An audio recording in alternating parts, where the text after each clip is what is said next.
বিশ্বকাপের প্রথম ম্যাচে যেমন হবে বাংলাদেশের একাদশ। টি-20 বিশ্বকাপের পর্দা উঠেছে গত 2 জুন, তবে এখন পর্যন্ত মাঠে নামা হয়নি বাংলাদেশের।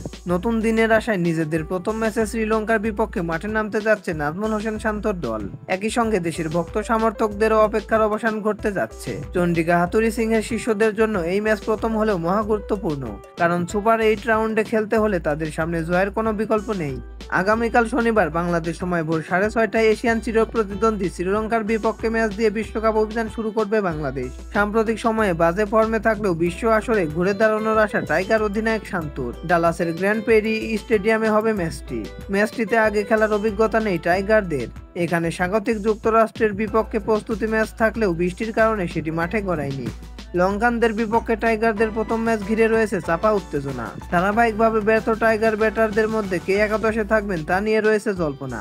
ধারণা করা হচ্ছে লিটন দাস, তানজিদ হাসান তামিমের ওপরেই ওপেনিং পজিশনে ভরসা রাখবে টিম ম্যানেজমেন্ট। এছাড়া শরীফুল ইসলামের ইনজুরিতে তৃতীয় পেসার হিসেবে খেলতে পারেন তানজিদ হাসান সাকিব। এই ম্যাচ দিয়ে বাংলাদেশের একাদশে ফিরবেন তাসকিন আহমেদ।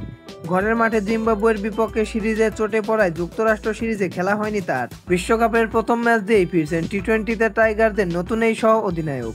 এই ম্যাচে ব্যাট হাতে ফর্মহীন শান্ত সাকিব আল হাসানরাও নিজেদের পুরনো রূপে ফিরতে চাইবেন। এছাড়া মিডল অর্ডারে তাওহিদ হৃদয়, মাহমুদুল্লাহ রিয়াদরা ভরসা হবেন, সেটাই প্রত্যাশা সবার। আগামীকালকে শ্রীলঙ্কার বিপক্ষে বাংলাদেশের সম্ভাব্য একাদশ: লিটন কুমার দাস, তানজিদ হাসান তামিম, নাজমুল হোসেন শান্ত, সাকিব আল হাসান, তাওহিদ হৃদয়, মাহমুদুল্লাহ রিয়াদ, জাকের আলী, অনিক শিখ, মেহেদী হাসান, মুস্তাফিজুর রহমান, তাসকিন আহমেদ ও তানজিন হাসান সাকিব। তো দর্শক বন্ধুরা, খেলাধুলার সকল আপডেট সবার আগে পেতে চ্যানেলটি সাবস্ক্রাইব করে পাশে থাকুন। ধন্যবাদ।